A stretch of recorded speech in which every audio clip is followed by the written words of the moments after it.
With the number of buyers high and inventory low, I was asked to do a refresher mini course on backup contracts. First, it is imperative that we understand that a backup contract is a binding contract. The only difference between a contract and a backup contract is that the backup is subject to the contingency of termination of a previous contract, which is referred to as the first contract. If the first contract terminates, then the backup contract becomes the primary contract.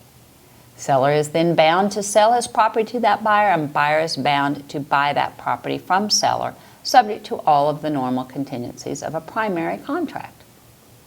There are a couple of nuances to the backup contract that many people do not understand. The first has to do with the option to terminate.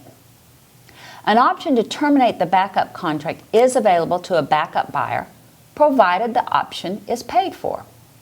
The period in which to terminate is the entire time the backup contract is subject to termination of the first contract, plus the number of days allowed for under the termination option paragraph of the contract once the backup contract becomes primary. To have this right to terminate, the option fee must be paid within 3 days of the effective date of the backup contract. This fee earns buyer's right to terminate. The fact that the backup buyer may never exercise the option because the first contract closes is irrelevant. There is no refund of the option fee. As with the option to terminate under a primary contract, if buyer does not pay the option within 3 days of the effective date of the backup contract, buyer has no option to terminate.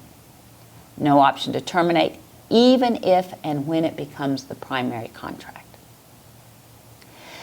The duty to perform other obligations under the contract, for example, providing the existing survey in T47, providing the commitment and exception documents, applying for the loan, etc., are postponed under a backup contract until the backup becomes primary.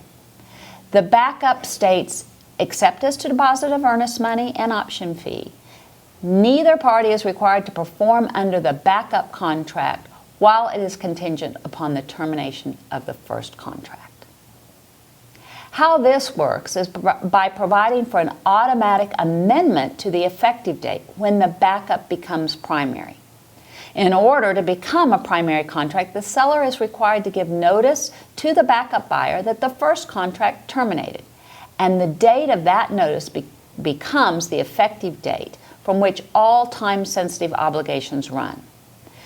Because all notices must be in writing, the date of that notice is the amended effective date, and no further amendment to the backup contract is needed. Last thing that must be understood is that a buyer under a backup contract has no control over whether the seller amends and extends the first contract. The backup buyer cannot force the seller to terminate the first contract.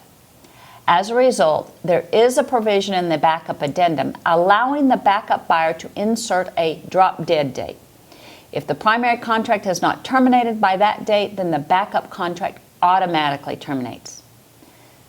The unintended consequence of that drop-dead date is even if the backup buyer wants to continue to wait, without extending that drop-dead date, the backup contract will terminate automatically. I hope this refresher was helpful. Please reach out to me if you have any additional questions. Allegiance Title is here to serve you. Thank you.